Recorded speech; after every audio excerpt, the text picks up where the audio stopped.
भाजप कायम इलेक्शन मोडवर राहणारा पक्ष असा आपण नेहमी म्हणतो, पण हा पक्ष त्याचप्रमाणे तयारी देखील करत असतो.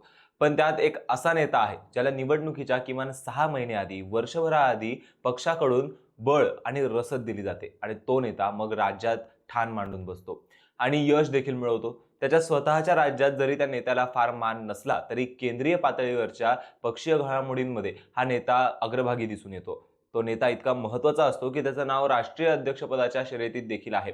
अशी वट बनवलेला नेता आपल्या महाराष्ट्रातील आहे आणि त्यांचं नाव आहे विनोद तावडे. आणि आता विनोद तावडे यांना केरळ राज्यात होणाऱ्या विधानसभा निवडणुकीत यश मिळवून देण्याची जबाबदारी देण्यात आली आहे. विधानसभा निवडणुकीला अजून वेळ असला तरी केरळच्या एका शहरात भाजपला सत्ता मिळाली आणि आता कुठे भाजपला केरळमध्ये सुद्धा चांगले दिवस येतील अशी चर्चा होऊ लागली आहे. पण काय आहे रणनीती?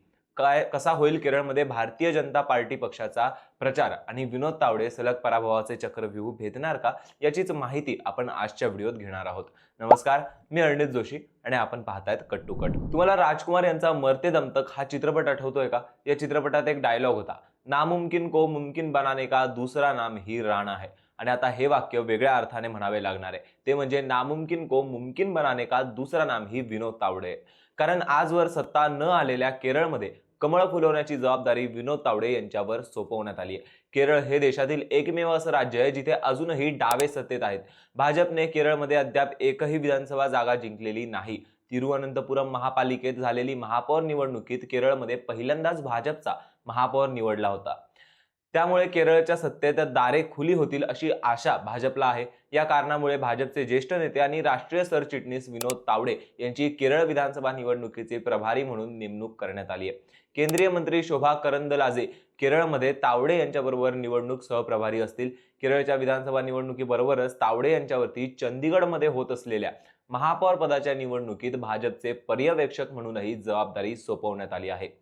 गेल्या वर्षी जानेवारीमध्ये झालेल्या महापौर पदाच्या निवडणुकीत पीठासीन अधिकारी अनिल मसिह यांनी दिवसाढवळ्या भाजपच्या महापौर पदाच्या उमेदवाराला विजयी करण्यासाठी मतदान पत्रात हेराफेरी केली होती. त्यानंतर हे प्रकरण खूप गाजले आणि सर्वोच्च न्यायालयातही गेले. आता 29 जानेवारीला महापौर पदाची निवडणूक होणार आहे. त्यामुळे जुन्या चुका टाळण्यासाठी विनोद तावडे यांच्यावर पक्षाने विश्वास दाखवलाय. केरळमध्ये भाजपचे संघटन अजून मजबूत नसल्याने काही जागांवर लक्ष केंद्रित करण्याची रणनीती पक्षाने आखली आहे. त्यामुळे अनेक प्रमुख नोकरशहा, अभिनेते आणि खेळाडूंना पक्षात घेत मानाचे स्थान देण्यात आले, ज्याने मतांची टक्केवारी वाढवण्यात मदत झाली आहे. कारण भाजपला 2016च्या विधानसभा निवडणुकीत 14% मते मिळाली होती. त्यामध्ये 2021च्या निवडणुकीत केवळ 2% वाढ झाली. 2024च्या लोकसभा निवडणुकीत मात्र हा आकडा 20% पोहोचला आहे. त्यामुळे केरळमध्ये लोकसभेत एक जागा जिंकण्यात भाजप यशस्वी झाली होती. भाजपचा विचार करता दक्षिणेत राष्ट्रीय स्वयंसेवक संघाचे मोठे नेटवर्क असूनही दक्षिणेतील बहुतांश राज्यामध्ये भाजपला पाय रोवता आलेले नाही. पण गेल्या 5 वर्षांमध्ये भाजपने दक्षिणेकडील राज्यांकडे विशेष लक्ष देण्यास सुरुवात केली आहे. केरळमध्ये मागील काही वर्षांपासून राजकारण 2 पक्षात राहिले आहे. कम्युनिस्ट पक्षाच्या नेतृत्वाखाली LDF आणि काँग्रेसच्या नेतृत्वाखाली UDF या 2 गटात खरी लढत असते. पण आता या ठिकाणी भाजप आपले पाय रोवण्याचा प्रयत्न करत आहे. आता हे पाय रोवत घट्ट करण्याची जबाबदारी तावडे यांना देण्यात आली आहे. केरळमध्ये मात्र अजूनही संघटनात्मक पातळीवरती भाजप कमकुवत आहे. त्याचप्रमाणे राज्यात भाजपसाठी सर्वसमावेशक असा नेता नाही, त्याचाही फटका भाजपला बसत आला आहे. विनोद तावडे यांच्यासमोर हेच प्रमुख आव्हान असणार आहे. निवडणुकीसाठी आता 3 ते 4 महिन्यांचा कालावधी आहे. केरळसारख्या राज्यात एवढ्या कमी वेळात पक्षाची पकड निर्माण करून विजय मिळवण्याचे मोठे आव्हान तावडे यांच्यासमोर असणार आहे. तावडे यांनी अनेक अवघड जबाबदाऱ्या पार पाडल्यात. बिहारमध्ये झालेल्या निवडणुकीत NDAने एकतर्फी मारल्याचं चित्र आहे. NDAने 200हून अधिक जागा मिळवल्या होत्या. या यशात भाजपचे प्रभारी विनोद तावडे यांचे महत्त्वाचे योगदान आहे. नितीश कुमार यांच्या पलटूराम प्रवृत्तीमुळे भाजपने बिहारवर लक्ष केंद्रित केले. त्यासाठी तावडे यांची नेमणूक करण्यात आली होती. 2022 ते 2025 या कालावधीत विनोद तावडे बिहारमध्ये अक्षरशः तळ ठोकून राहिले. त्यांनी नितीश कुमार यांच्या पक्षाच्या बड्या नेत्यांशी संवाद वाढवला. पण बिहारच्या राजकारणात सर्वात प्रभावी मुद्दा म्हणजे जातीचा राहिलेला आहे. त्यामुळे त्याचा प्रभाव कमी करण्यासाठी तावडे यांनी गरीब, युवा, शेतकरी आणि महिला या 4 घटकांच्या प्रश्नांवर काम करण्यास सुरुवात केली. रफ्तार पकड चुका है बिहार ही टॅगलाईन घेऊन NDA निवडणुकीला सामोरं गेलं. राज्यभर दौरे केले, पक्षाचा जाहीरनामा तयार करण्यात महत्त्वाची भूमिका बजावली. राज्यातील जातीय समीकरण लक्षात घेऊन उमेदवार निश्चित केले. त्याचे फळ पक्षाला बिहार निवडणुकीच्या निकालातून मिळालं. भाजप 89 जागा जिंकून सर्वात मोठा पक्ष ठरला. राज्यात याआधी भाजपला अशी कामगिरी कधीही जमलेली नव्हती. त्यामुळे विजयानंतर गेल्या काही वर्षांमध्ये बिहारमध्ये जो काही विकास झाला त्यालाच मतदारांनी पसंती दिली, असं विनोद तावडे यांनी सांगितलं होतं. आम्ही 243 उमेदवार हे भाजपचेच असल्याचं मानलो आणि कार्यकर्त्यांनी त्यासाठी काम केलं. त्याचाच परिणाम म्हणून लोकांनी एनडीएच्या सर्वच पक्षांना मतदान केले. बिहारमध्ये 2.5 वर्षे काम केलं, त्याचं आज चीज झालं, त्याचं समाधान वाटतंय. दिलेलं काम नीटपणे पार पाडणे हीच भाजपच्या कार्यकर्त्याचं काम आहे, अशी प्रतिक्रिया विनोद तावडे यांनी दिली होती. एनडीए मधील घटक पक्षात प्रामाणिक संवाद ठेवला, विश्वास दिला.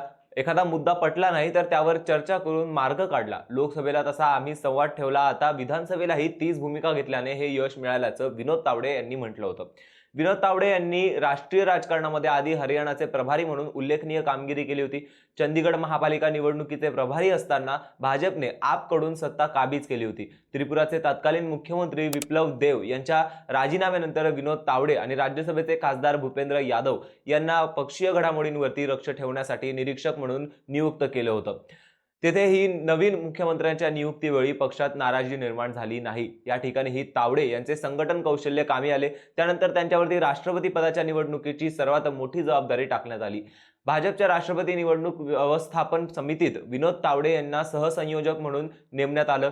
पक्षाचे राष्ट्रीय अध्यक्ष जे.पी. नड्डा, संरक्षण मंत्री राजनाथ सिंह, केंद्रीय मंत्री गजेंद्र शेखावत यांच्यासह तावडे व सी.टी. रवी या 2 राष्ट्रीय सरचिटणीसांचा समितीत समावेश होता. अन्य पक्षांचे आमदार, खासदार यांना भेटणे, त्यांच्याशी संवाद साधून मुर्मू यांना मतदानासाठी वळवण्याची जबाबदारी राजनाथ सिंह यांच्यासह तावडेंवरती होती. राष्ट्रपतीच्या निवडणुकीत महाराष्ट्रातील नेत्यांकडे अशी मोठी जबाबदारी पक्षाकडून प्रथमच देण्यात आली होती. त्यामुळे मुर्मू यांना मिळालेल्या मताधिक्यांमध्ये तावडे यांची भूमिकाही महत्त्वाची ठरली होती. त्याचप्रमाणे नमो ॲप, मायक्रो डोनेशन मोहिमेची जबाबदारी ही तावडे यांच्यावरती आहे. त्यात आता केरळच्या जबाबदारीचा समावेश झालाय. ज्या काळात ब्राह्मणांची संघटना म्हणून राष्ट्रीय स्वयंसेवक संघ आणि अभाविपला हिणवले जायचे, त्या काळात अभाविपचे नेतृत्व विनोद तावडे यांनी केले आहे. अभाविपचे महानगर संघटन मंत्री म्हणून विनोद तावडे पूर्ण वेळ काम करत होते. त्या काळात मंत्रालयासमोर त्यांनी केलेलं ठिय्या आंदोलन गाजवले. त्यात मंत्रालयासमोर विद्यार्थ्यांनी आपल्या मागण्यांसाठी मुक्काम ठोकला. मागण्या मान्य झाल्या. इंजिनिअरिंगची पदवी घेतलेल्या विनोद तावडे यांनी 7 ते 8 वर्षे पूर्ण वेळ काम केलं. 2 वर्षे ते दिल्लीतही संघटन मंत्री होते. अखिल भारतीय विद्यार्थी परिषदेत विद्यार्थी चळवळीचे काम केल्यानंतर विनोद तावडे भाजपात सक्रिय झाले. मुंबई भाजपचे अध्यक्ष, विधान परिषदेचे 13 वर्षे सदस्य, विधान परिषदेतील विरोधी पक्षनेते अशा जबाबदाऱ्या त्यांनी सांभाळल्या. 2014च्या विधानसभा निवडणुकीत तावडे बोरिवली मतदारसंघातून आमदार म्हणून निवडून आले. त्यानंतर फडणवीस सरकारच्या काळात शिक्षण मंत्रीपद त्यांनी सांभाळले होते. पण 2019च्या विधानसभा निवडणुकीपूर्वी वर्षभर त्यांचे मंत्रीपद काढून घेण्यात आले होते. त्यानंतर त्यांना विधानसभेचे तिकीटही नाकारण्यात आले होते. फडणवीस यांच्या गुडबुक्समध्ये नसल्यामुळे तावडे यांचा पत्ता कट झाला अशी चर्चा त्यावेळी होती. पण वर्षभरातच तावडे राष्ट्रीय राजकारणामध्ये सक्रिय झाले. विशेष म्हणजे विनोद तावडे यांची भाजपकडून राष्ट्रीय सरचिटणीसपदी नियुक्ती करण्यात आलेली. त्यावेळी भाजपचे दिवंगत नेते प्रमोद महाजन यांच्यानंतर या पदावरती नियुक्त होणारे विनोद तावडे हे महाराष्ट्रातील दुसरे नेते ठरले. आता त्यांना केरळची जबाबदारी देण्यात आली आहे. भाजपचे नवनिर्वाचित राष्ट्रीय अध्यक्ष नितीन नबीन यांनी जवळून पाहिले होते. त्यामुळे आता आगामी होणाऱ्या केरळच्या विधानसभा निवडणुकीची जबाबदारी त्यांच्यावरती देण्यात आली आहे. बिहारसोबतच ते केरळमध्येही भाजपचे उत्तम संघटन निर्माण करून केरळमध्ये भाजपचे जास्तीत जास्त उमेदवार निवडून आणतील अशी अपेक्षा पक्षाला आहे. केरळमध्ये हिंदू मतदार सुमारे 55% असले तरी ते मत एलडीएफ आणि यूडीएफ मध्ये विभागलेले आहे.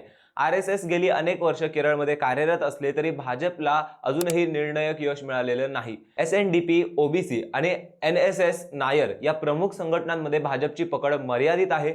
बीडीजेएस सोबत युती करून काही प्रमाणात नायर मतांमध्ये प्रवेश झाला असला तरी तो अपुरा ठरत आहे. भाजप सध्या केरळमध्ये 20% मत घेत आहे, पण सत्तेपर्यंत पोहोचण्यासाठी भाजपला किमान 30 ते 40% मतांचा टप्पा गाठावा लागणार आहे. हेच विनोद तावडेंसमोरचं सर्वात मोठं आव्हान असणार आहे. केरळ हा शिक्षित असल्यामुळे धार्मिक ध्रुवीकरण हा मुद्दा तिथं गैरलागू ठरतो. त्यामुळे बिहारचा एकही मुद्दा केरळमध्ये लागू होणार नाही.